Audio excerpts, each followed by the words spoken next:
नमस्कार.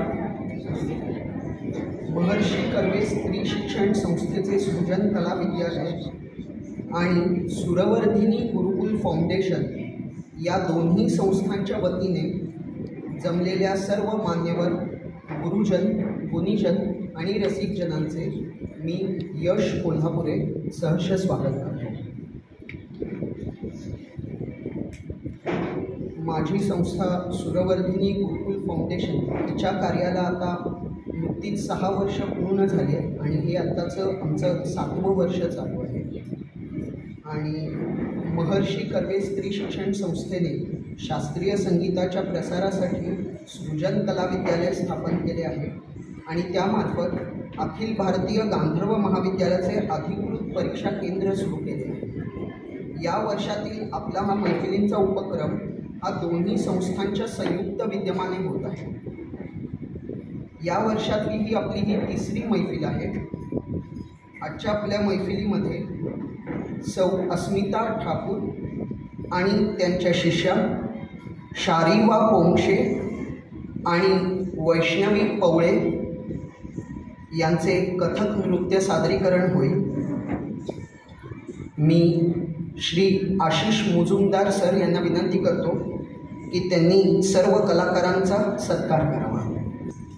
सौ अस्मिता ठाकूर,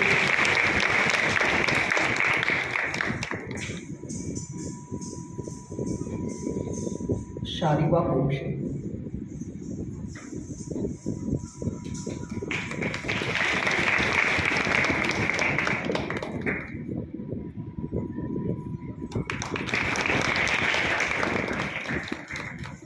आणि वैष्णवी पवळे.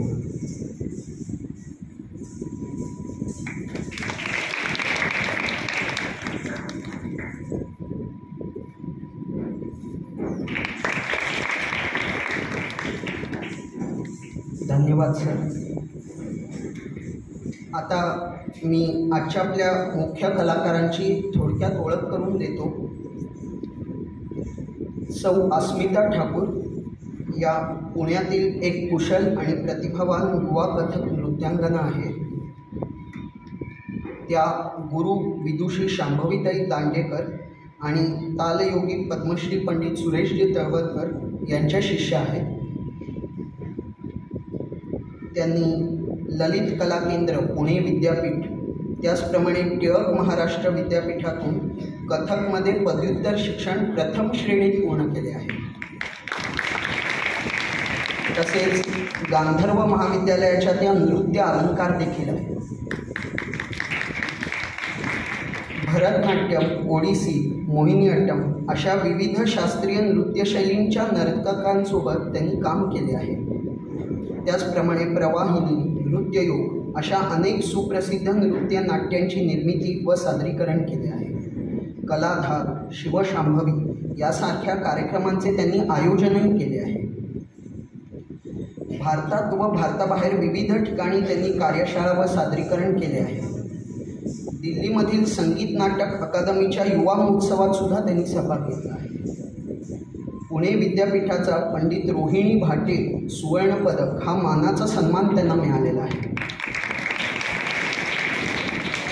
त्याचप्रमाणे पंडित गोपीकृष्ण स्मृती युवा पुरस्कार, नृत्य शिरोमणी पुरस्कार अशा अनेक पुरस्कारांनी त्या सन्मानित आहेत. नुकताच त्यांना तरुण उद्योजिका म्हणून मणिकर्णिका पुरस्कारसुद्धा प्रदान करण्यात आला आहे. गेल्या 18 वर्षांपासून त्या कलानुभूती सेंटर ऑफ कथक या संस्थेच्या संस्थापिका आणि संचालिका आहेत. त्याचप्रमाणे इंडिया इंटरनॅशनल डान्स फेस्टिवलच्या त्या कोर कमिटी मेंबर आहेत. त्याचप्रमाणे भारती विद्यापीठ, ललित कला केंद्र म्हणजे पुणे विद्यापीठ, टिळक महाराष्ट्र विद्यापीठ आणि गांधर्व महाविद्यालय अशा संस्थांमध्ये त्या गुरु म्हणून कार्यरत आहेत. आज अस्मिताताईंना साथ करतील त्यांच्या शिष्या शारीवा पोंक्षे आणि वैष्णवी पवळे. या दोन्ही कलाकार विद्यार्थिनी गेल्या 15 वर्षांपासून गुरु सौ अस्मिता ठाकूर यांच्याकडे कथक नृत्याचे प्रशिक्षण घेत आहेत.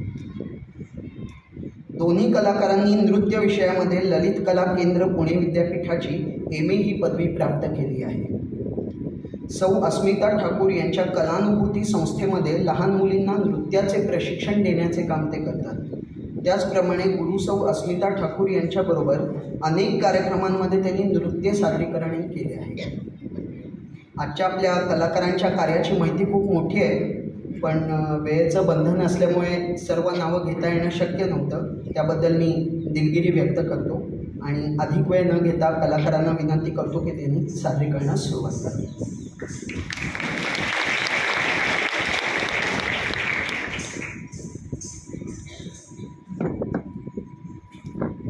नमस्कार. आज इथे उपस्थित सर्व गुरुजन, गुणीजन, माननीय माझ्या मैत्रिणी, पालक आणि सगळ्या छोट्या मैत्रिणींना मनपूर्वक नमस्कार करते. कथक नृत्याची सुरुवात करते दुर्गा स्तुतीने. आज मुलींची संख्या जास्त आहे, त्यामुळे शक्तीच्या आराधनेने सुरुवात करते.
एकट्या मुलींची संख्या जास्त आहे, त्यामुळे कथकची गोष्ट सांगत सांगत पुढे जाणार आहे. कथक हे उत्तर भारतातील शास्त्रीय नृत्य आहे. तिथल्या अयोध्या, नाथद्वारा इथल्या मंदिरांमध्ये कीर्तनकार कीर्तन करत असत. त्या देवतेची कथा सांगता सांगता एकीकडे पायाने ताल देणं, हाताने झांज वाजवणं, असं करत करत अभिनय त्याच्यामध्ये सुरू झाला. कथा कहे सुकथक कहलावे अशी देवळांमधनं उगम पावलेली शास्त्रीय नृत्यशैली पुढे मुघलांच्या आक्रमणामध्ये दरबारामध्ये स्थित झाली. देवळं नष्ट झाली आणि नर्तकांना राजाश्रय घ्यायला लागला. तिथून तालाची परंपरा जास्त प्रगल्भपणे नर्तकांमध्ये रुजायला लागली आणि ताल प्रस्तुती हा कथक नृत्याचा आत्मा बनला. आपल्या सगळ्यांना माहिती आहे की नृत्य हे तालात केलं जातं, पण कथक हे असं नृत्य आहे ज्याच्यामध्ये ताल ही स्वतंत्र रचना म्हणून प्रस्तुत केला जातो. कारण अतिविलंबित ते अनुद्रुत असा एक मोठा लयीचा पल्ला कथक नृत्याला लाभला आहे. त्यामुळे तालामध्ये थाट, आमद, तोडे, तुकडे, परत अशा रचना करत चमत्कृतीपूर्ण हालचाली, खूप फास्ट फुटवर्क आणि चक्कर या सगळ्या अतिशय नेत्रसुखद म्हणूयात आपण हालचालींमधनं ताल प्रस्तुत व्हायला लागला. पुढे जात जात जात त्या तालामधली इंट्रिकसी वाढली, त्याच्यामधलं टेक्निक, तंत्र जास्त जास्त विकसित होत आज रंगमंचावर एक वेगळंच रूप तालाचं साकारलं. माझी शिष्या शारिबा पोंक्षे ताल प्रस्तुतीमध्ये सादर करते 15 मात्रांचा ताल पंचम सवारी. प्रयत्न केला आहे तिच्यासाठी हा ताल बांधण्याचा. जसं आपल्याला माहिती आहे घड्याळामध्ये किती आकडे असतात? 12. तर 12 नंतर 13वा आकडा येतो का घड्याळात?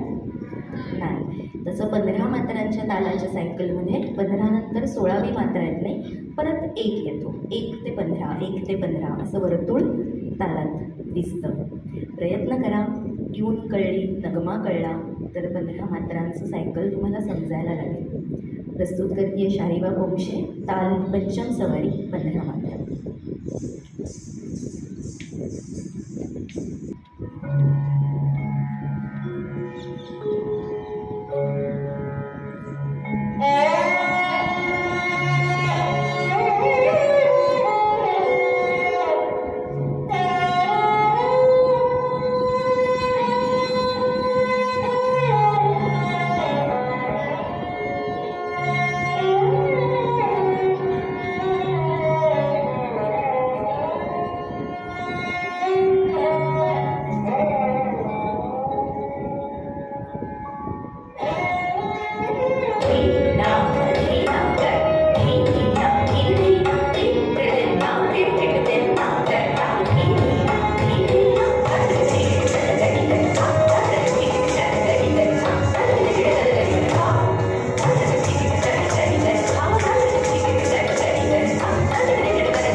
आवडली का तालप्रस्तुती तुम्हाला?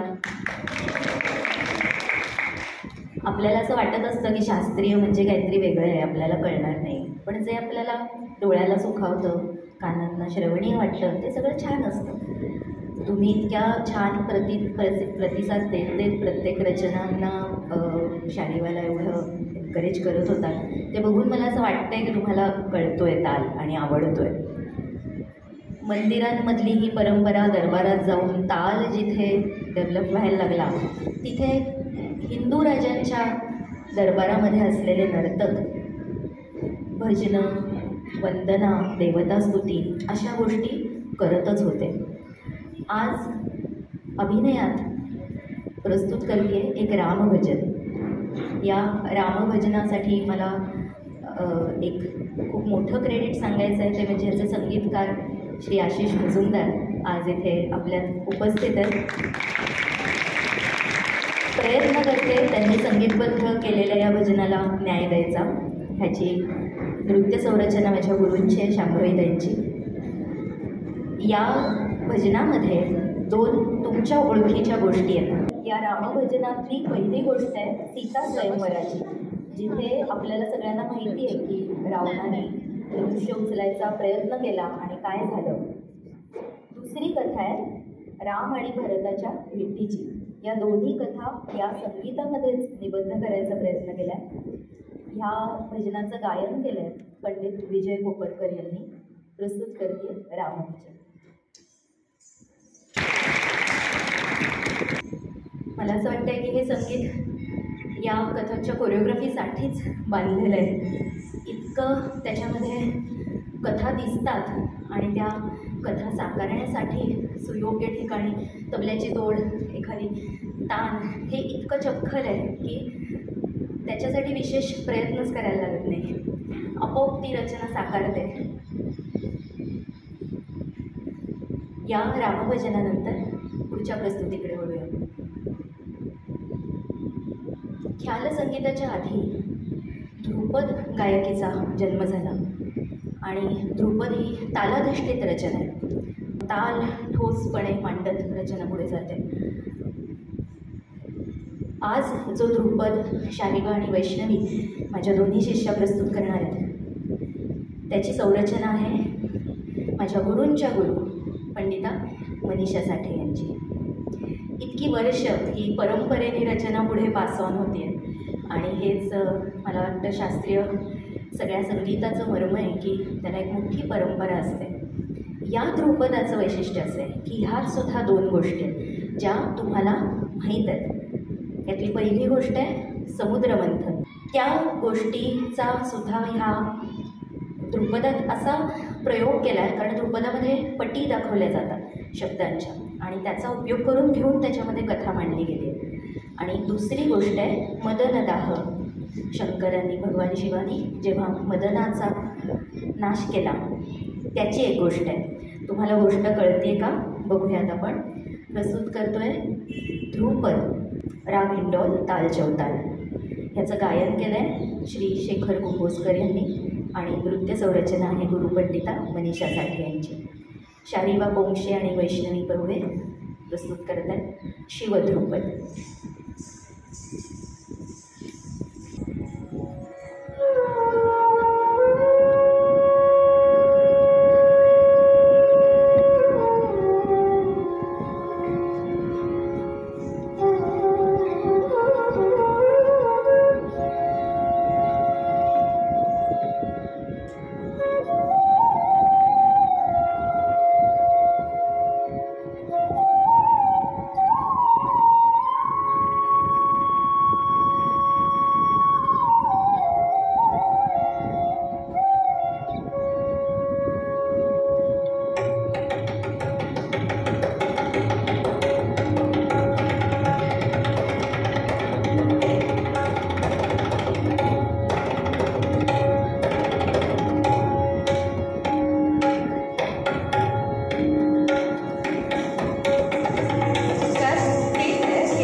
असं समाविष्ट केलं आहे. ह्याच्या पुढची रचना, ज्याची गोष्टसुद्धा तुम्हाला माहिती आहे, त्याच्याबद्दल मी जास्त सांगणार नाही, पण तुम्हाला नंतर मी विचारेन तुम्हाला काय काय कळलं. ह्या रचनेचं वैशिष्ट्य असं आहे की कथक नृत्यामध्ये गतभाव नावाची एक रचना केली जाते, ज्याच्यामध्ये शब्दच नसतात पण गोष्ट असते. तुम्ही ऐकली आहे का कधी शब्दांशिवायची गोष्ट? नाही, पण आता तुम्ही ती बघणार आहात. ह्याच्यामध्ये ठेक्याचा म्हणजे द्रुत तीन-तालच्या ठेक्याचा आणि फक्त म्युझिकचा वापर असतो, म्हणजे नगम्याचा वापर असतो. आणि त्याच्यामध्ये एकच कलाकार गोष्टीतली सगळी पात्र साकारतात. आज या गोष्टीसाठी निवडला आहे प्रसंग द्रौपदी वस्त्रहरण. प्रस्तुत करते गतभाव.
रूपात अभिनय, गतभावाच्या रूपात आणि एक कथा मांडणे.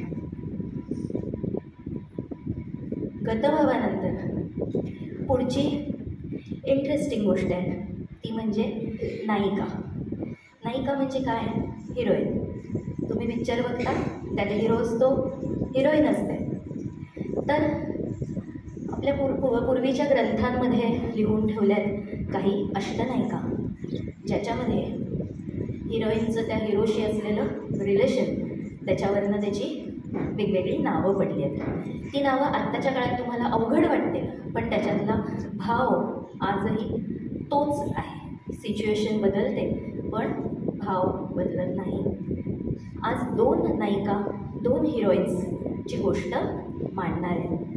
पहिली हिरोईन आहे जिचा पती दूर गेला आहे, कुठे गेला आहे, कधी येणार आहे हे तिला माहीत नाही आणि त्यामुळे ती त्याची आठवण काढते आणि त्याच्यामुळे ती दुःखी आहे. आधी ही नायिका बघूया, ही हिरोईन बघूया, त्यानंतर दुसऱ्या हिरोईनबद्दलची गोष्ट सांगते. ही विरहोत्कंठिता नायिका आहे. ह्याची बंदिश फार सुंदर आहे. पुण्यातले प्रसिद्ध संगीतकार, अभ्यासक श्री चैतन्य कुंटे यांनी ही लिहिली आहे आणि संगीतबद्ध केली आहे. नृत्यसंरचना माझ्या गुरूंनी शांभवी दांडेकर यांनी केली आहे आणि प्रस्तुत करते माझी शिष्या शारीवा मोक्षे. नायिकेचं नाव आहे विरहोत्कंठिता.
सुंदर विनोद कंठिता नायिकेचं गायन केलं होतं सौ अश्विनी गोखले यांनी, ज्या जयमाला शिलेदारांच्या शिष्या आहेत. ही गोष्ट झाल्यावरती मला असं वाटलं असेल की का एवढं दुःख, पण दुःखसुद्धा कलात्मक रीतीने मांडलं तर ते सुंदरच असतं, आणि म्हणून मी याला सुंदर नायिका म्हटलं. ह्याच्यानंतर काय होईल अशी आपल्याला उत्सुकता असेल, तर आता त्या हिरोईनला कळतं की आता आपला प्रियकर नवरा घरी येणार आहे, आणि म्हणून ती आनंदित होते, त्याच्यासाठी सुसज्ज होते, घर सजवते. पण तो ज्या वेळेला येतो त्यावेळेला तिला कळतं की तो चीट करतो आहे, म्हणजे तो फसवतो आहे तिला, तो परस्त्रीकडे जाऊन आला आहे. आणि ही सगळी चिन्ह त्याच्या अंगावर दिसल्यावरती ती खंडित होते, म्हणून तिला म्हणतात खंडिता नायिका. प्रस्तुत करते आहे खंडिता नायिका. बघा, तुम्हाला ही गोष्ट कळेल, कारण आजच्या काळातल्या तुम्ही मुली आहात आणि तुम्हाला सगळ्या पिक्चर्समधनं, सिरियल्समधनं ह्या सगळ्या भावना काही नवीन नाही आहेत, पण त्या कथक नृत्यातून प्रस्तुत होताना तुम्हाला काही वेगळं वाटतं आहे का, हे बघा. प्रस्तुत करते आहे खंडिता नायिका.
तुम्हाला कळली असेल.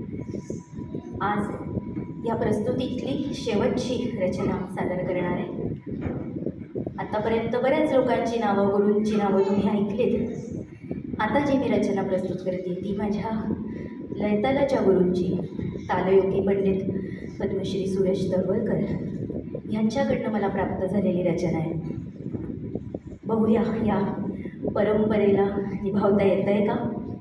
प्रस्तुत करते एक सादरा. सादरा म्हणजे झपतालात 10 मात्रांच्या सायकलमध्ये निबद्ध असलेली रचना. याची बंदिश आहे पंडित विंदाधीन महाराज यांची आणि हा झपताल छंदबद्ध केला आहे माझ्या गुरुजींनी. झपतालामधला कृष्णाचा अभिनय, कृष्ण हे कथकचं दैवत, कृष्णाचा अभिनय आणि झपताल या दोन्ही अभिनय आणि तंत्र या दोन्ही गोष्टींचा मेळ घालत ही रचना पुढे जाते. प्रयत्न करते आहे श्याम छबी अतिबनी. ताल झपताल ह्याचं गायन केलं आहे पंडित रघुनंदन पणशीकर यांनी. ह्याच्यामध्ये इवन आत्तापर्यंतच्या सगळ्या ह्या सुंदर ट्रॅक्समध्ये खूप मोठ्या मोठ्या दिग्गज कलाकारांनी वादन गायन केलेलं आहे. जसं की पुण्यातले प्रसिद्ध तबलावादक श्री निखिल फाटक, चारुदत्त फडके यांचं तबलावादन आहे. फ्लूट आहे मुंबईचे श्री संदीप कुलकर्णी, सितार अनिरुद्ध जोशी जे भोपाळचे आहेत. अशा विविध दिग्गज कलाकारांनी याच्यामध्ये साथ केली आहे आणि म्हणूनच ही दृकश्राव्य कला आहे कथक नृत्य. म्हणजे तुम्ही बघताय पण आणि ऐकताय पण, आणि त्यातली श्राव्य बाजू उत्तमपणे ह्या ट्रॅक्समधनं जी आपल्यापर्यंत पोचती आहे त्यांची नावं सांगणं मला अत्यंत गरजेचं वाटतं. ह्यातल्या मोस्टली सगळ्या ट्रॅक्सचं संयोजन झालेलं आहे श्री अमोद कुलकर्णी यांच्या मॅजिक नोट्स स्टुडिओमध्ये. शेवटची रचना प्रस्तुत करते आहे श्याम छबी अतिबनी.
आजच्या या सुंदर कार्यक्रमाचा गोड असा शेवट म्हणजेच आभार प्रदर्शन करण्यासाठी मी थोडेसे बोलेन। आजच्या कार्यक्रमात आमच्या विनंतीला मान देऊन इतके दर्जेदार सादरीकरण करणाऱ्या सौ अस्मिता ठाकूर यांचे मनापासून आभार। त्यांच्या शिष्या शालिवा कोमशे आणि वैष्णवी पवळे यांचे मी मनापासून आभार मानते। तसेच आपल्या मैफिलीच्या ध्वनी व्यवस्था सांभाळणारे श्री संजय बेंद्रे यांचे देखील मी आभार व्यक्त करते। आजच्या आपल्या मैफिलीच्या आयोजनामध्ये आमच्या संस्थेच्या बरोबर संयुक्त विद्यमाने काम करत ज्यांनी अत्यंत मोलाचे सहकार्य केले त्या महर्षी कर्वे स्त्री शिक्षण संस्थेच्या सृजनकला विद्यालयाचे संस्थेचे कार्याध्यक्ष श्री रवींद्र देव सर, सौ कांचनताई सातपुते, केंद्र प्रमुख सुश्री आकांक्षा केळकर यांचे आणि सर्व समिती सदस्यांचे मी सूरवर्धिनी गुरुकुल फाउंडेशनतर्फे मनापासून आभार व्यक्त करते. आजच्या कार्यक्रमात अनेक मान्यवर, संगीतातील अनेक कलाकार, गुरुजन व संगीतज्ञ उपस्थित आहेत. त्यांचेही मी मनापासून आभार मानते की त्यांनी या कार्यक्रमात पूर्ण वेळ उपस्थित राहून या उपक्रमास आशीर्वाद दिले.